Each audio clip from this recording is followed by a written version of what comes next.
Good morning, dear student.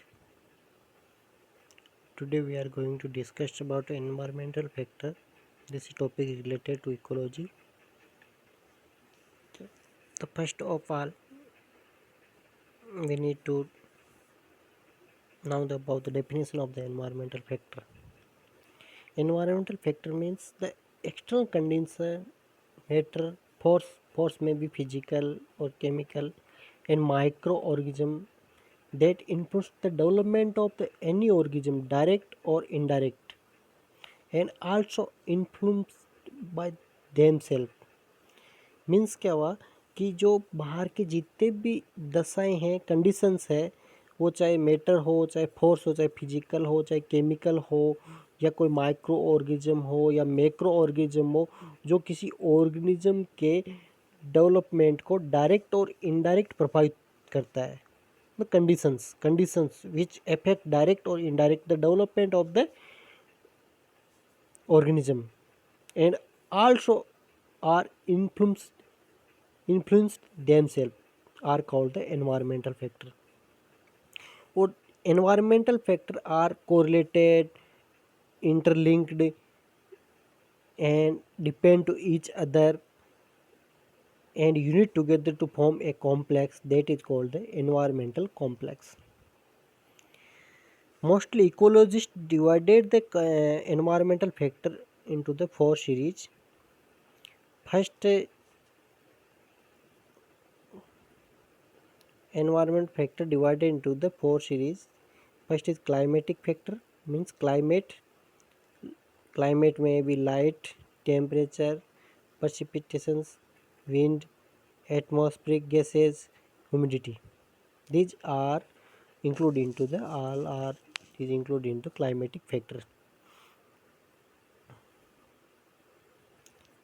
Second climatic factor is environmental factor related.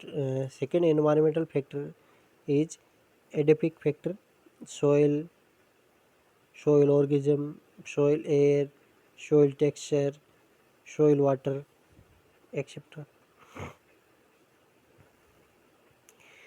Next environmental factors are topographic factors, altitude, slope, exposure, and the fourth and last environmental factor is biotic factor. Biotic factor may be plants, animals, और humans. Next जो चीज़ आती है इसमें ये जो paragraph है इसमें काम का नहीं है, इसके नीचे वाला जो पैराग्राफ उसमें दिया हुआ है, ठीक है. तो इसमें जो बात बता रहे हैं कि when the climate of a place is average and when the same factor are considered for the short duration, then that is condition called the weather.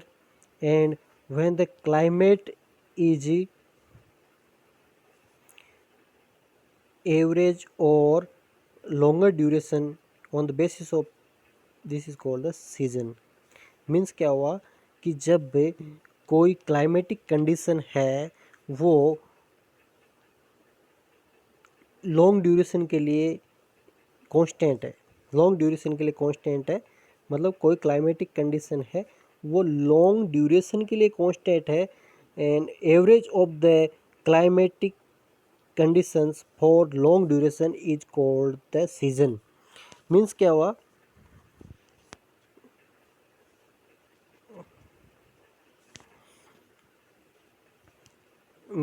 कि लंबे टाइम तक यदि एक ही प्रकार का मौसम रहता है, 4 महीने बरसात होती है तो अपन उसको क्या बोलते हैं, सीज़न बोलते हैं. 4 महीने बरसात होती है तो उसको क्या बोलते हैं अपन, रेनी सीजन बोलते हैं, है ना. और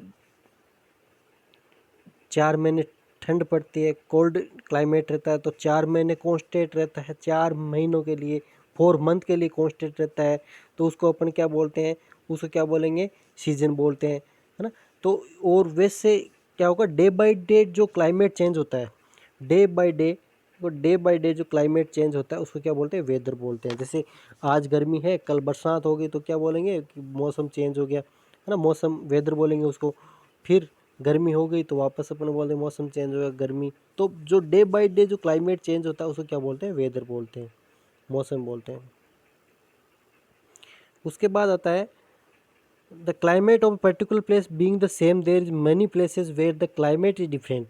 मीन्स क्या होता है कि अपन बात करते हैं कि कोई एरिया है वहाँ का क्लाइमेट है वो बिल्कुल सेम है, लेकिन उसमें भी कुछ स्थान होते हैं वहाँ पर वो क्लाइमेट होता है वो डिफरेंट डिफरेंट हो सकता है।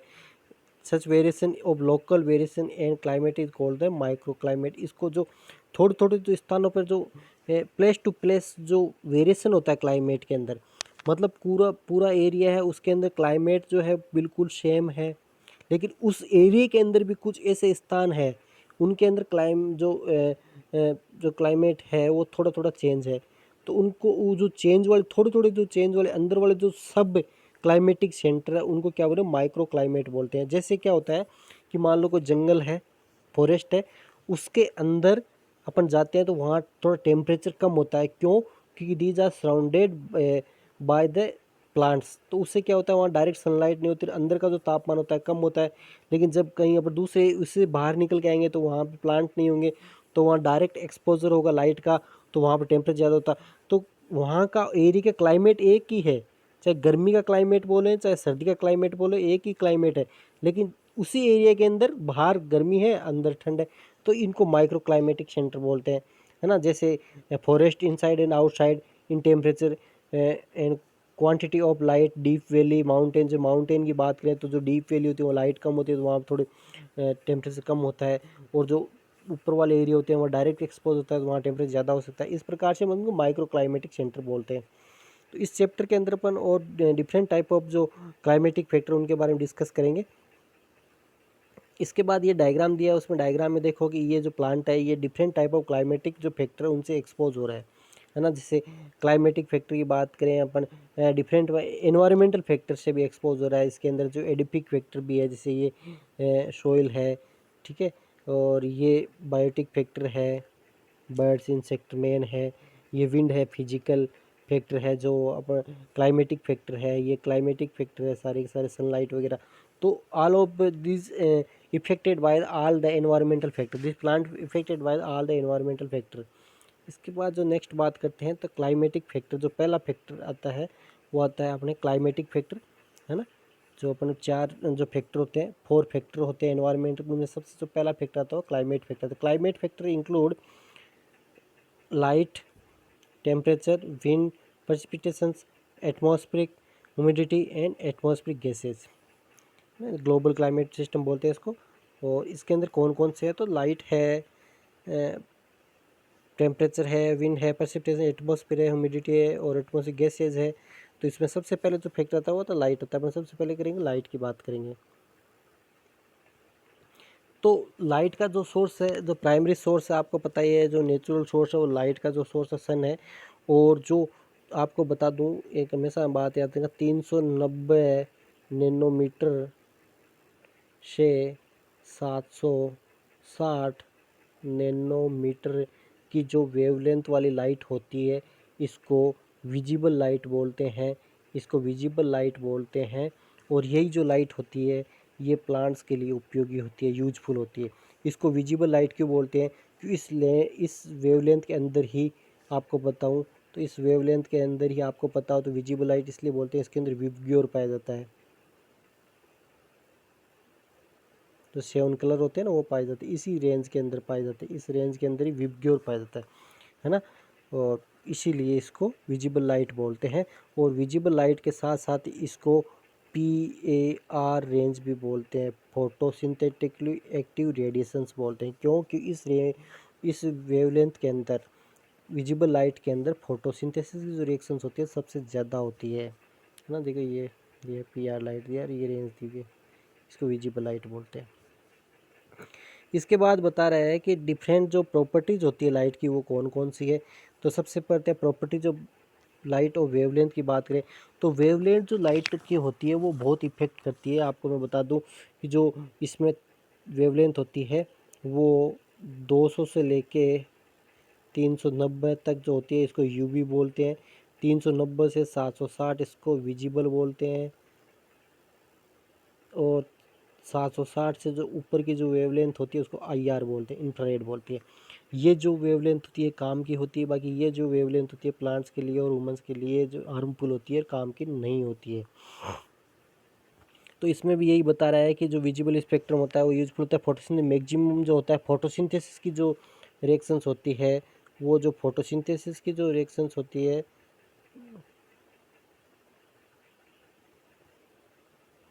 जो फोटोसिंथेसिस की जो रिएक्शन होती है मैक्सिमम जो होती है किसमें होती है, ब्लू कलर में होती है। याद रखना ब्लू कलर की वेवलेंथ क्या है, 430 से 470 नैनोमीटर। और उसके बाद जो सबसे ज़्यादा होती है वो रेड कलर में होती है। रेड कलर की क्या होती है, 650 से 760 होती है ना इसकी। क्यों? क्योंकि आपको पता है दोनों ही रेंज कहाँ पे आ रही है, विबग्योर के अंदर आ रही है, विब जी और विबग्योर के अंदर। देखो रेड लास्ट में होता है 760 यहाँ पे आता है, 390 यहाँ पे आता है ना। तो ब्लू, ये रहा ब्लू की कितनी आती है यहाँ पे 430। तो ये कह रहा है कि जो मैक्सिमम वे जो वेवलेंथ होती है जो फोटोसिंथेसिस होता है वो ब्लू के अंदर होता है और रेड के अंदर होता है। ठीक है, यहाँ पे एक बहुत इंपॉर्टेंट बात आती है कि जो सबसे कम जो होता है या फोटोसिंथेसिस जीरो होता है, फोटोसिंथेसिस जीरो होता है वो किस में होता है, ग्रीन कलर के अंदर। मैंने हमेशा ही बताया आपको ग्रीन कलर के अंदर फोटोसिंथेसिस जीरो क्यों होता है, इसका फंडा भी है पीछे मैंने हमेशा बताया कि पत्तियाँ किस प्रकार की, लीव्स होती है किस कलर की होती है, ग्रीन कलर की होती है। ग्रीन कलर अपन को दिख रहा है, इसका मतलब क्या हुआ, ग्रीन कलर रिफ्लेक्ट हो रहा है, मतलब लीव्स जो होती है ग्रीन कलर को एब्जॉर्ब नहीं करी, एब्जॉर्ब भी नहीं करी, इसका मतलब उसके लिए यूजफुल नहीं है, यूजफुल नहीं है इसका मतलब उसके अंदर कोई एक्टिविटी नहीं होती है। इसके साथ साथ ही ये बता रहा है कि इसमें जो होते हैं ध्यान देना, the accumulation of the carbohydrate occur in the red colour. जो कार्बोहाइड्रेट जो बनता है किसी प्लांट के अंदर वो रेड कलर के अंदर सबसे ज़्यादा बनता है, और ब्लू कलर के अंदर प्रोटीन ज़्यादा बनता है। बहुत इंपॉर्टेंट बात है, ब्लू कलर के अंदर प्रोटीन ज़्यादा बनता है, और रेड कलर का जो होता है प्रकाश संश्लेषण जब होता है, फोटोसिंथेसिस होता है, तब रेड के अंदर तो क्या बनता है आपके कार्बोहाइड्रेट बनता है, और ब्लू के अंदर क्या बनता है, प्रोटीन बनता है। हाँ, नेक्स्ट बात आती है यूवी रे जो होती है हार्मफुल होती है, लेकिन एंथोसायनिन के निर्माण के लिए इम्पोर्टेंट होती है। जो एंथोसायनिन जो पिगमेंट उसके, और जो पर्पल सर्पल बैक्टीरिया होते हैं वो क्या करते हैं, यूवी रेडिएशन का यूज़ करते हैं। याद रखना अल्ट्रावायलेट रेडिएशन का यूज़ करते हैं फोटोसिंथेसिस के लिए। जो पर्पल सर्पल बैक्टीरिया वो अल्ट्रावायलेट रेडिएशन का यूज़ करते हैं फोटोसिंथेसिस के लिए। इसके बाद लाइट इंटेंसिटी की बात आती है इसके अंदर। तो लाइट इंटेंसिटी की बात करते हैं, quantum of light on earth is affected by the latitude altitude and status of the atmosphere and season. तो ये क्या कह रहा है कि जो इंटेंसिटी लाइट की तो वो कहीं से प्रभावित होती है, मतलब किसी क्षेत्र में किसी लाइट की ज़्यादा तीव्रता है तो किस पे, इस पे डिपेंड करती है कि लाइट वहाँ पे तिरछी पड़ रही है या सीधी पड़ रही है। सीधी पड़ रही है वहाँ पर क्या इंटेंसिटी ज़्यादा होगी, तिरछी होगी तो इंटेंसिटी लाइट कम होगी। लाइट के जो जो मेजरमेंट होता है वो फोटोमीटर लक्स मीटर से नापते हैं। इसकी जो इकाई होती है, यूनिट होती है, वो लक्स होती है। याद रखना लाइट इसकी यूनिट इकाई होती है। लाइट इंटेंसिटी को मेजरमेंट करते हैं फोटोमीटर या लक्स मीटर से, और इसकी इकाई होती है, जो इंटेंसिटी की इकाई होती है लाइट की इंटेंसिटी की, वो लक्स होती है। इसके बाद आता है duration of the photoperiodism. Photoperiodism क्या होता है कि the effect of their duration and their length on plant flowering and fruiting. Means क्या होता है कि लाइट का ड्यूरेशन कितना है दिन के अंदर, the effect of day light duration and length. Means क्या हुआ, the effect of day light duration and length of light effect the flowering and fruiting of the plant, that is called the photoperiodism. Means क्या होता है, यदि जितनी, मतलब क्या होता है कि मान लो सुबह सुबह 6 बजे से लेके शाम को 8 बजे तक दिन रहता है, डे रहता है, तो डे की ड्यूरेशन कितनी लंबी होगी। तो ये ड्यूरेशन है जो दिन की लेंथ है, दिन की जो लेंथ है, डे की जो लेंथ है, ये किस मोस्ट ऑफ द प्लांट्स के अंदर फ्लावरिंग और फ्रूटिंग को इफेक्ट करती है। इसी को फोटोपीरियडिज्म बोलते हैं। इसको सबसे पहले जो यूज़ किया था गार्नर और एलार्ड ने यूज़ किया था। इसके आधार पर ही प्लांट्स को 3 भागों में डिवाइड किया गया है। लॉन्ग डे प्लांट्स मतलब वो प्लांट्स जिनको लंबी लाइट चाहिए, लंबा दिन चाहिए, लॉन्ग डे चाहिए। शॉर्ट डे प्लांट्स मीन्स क्या होता है, जिनको शॉर्ट डे चाहिए, मतलब छोटा दिन चाहिए, ज़्यादा लाइट नहीं चाहिए, है ना। जैसे 8 घंटे की लाइट चाहिए। लॉन्ग डे प्लांट्स को 12 घंटे की लाइट चाहिए। डे न्यूट्रल प्लांट्स, मतलब इनका ड्यूरेशन से फर्क ही नहीं पड़ता, 8 घंटे का दिन हो चाहे 12 घंटे का दिन हो, इनको कोई फर्क नहीं पड़ता। इसी के आधार पर based on the requirement light plant divide into 2 types, और अगेन डिवाइड किया है, फोटोफिलस, ये हेलीफिलस, ये हेलियोफाइट्स। मतलब दे आर सन लविंग और शेड इंटॉलरेंट प्लांट्स। मतलब क्या होते हैं, जो ज़्यादा लाइट्स आते हैं और जिनको जो अंधेरा होता है बिल्कुल सहन नहीं होता, जिनको हाई इंटेंसिटी ऑफ लाइट इनकी जरूरत होती है। ये कौन कौन से, सनफ्लावर है, एमेरंथस है और पॉपुलर है। इसके बाद सोशियोफिलस और सोशियोफाइट, ये उसका उल्टा है। मतलब इनको क्या चाहिए, ज़्यादा शेडिंग चाहिए और लाइट बिल्कुल भी नहीं चाहिए, है ना, तो इनको लॉन्ग शेड चाहिए।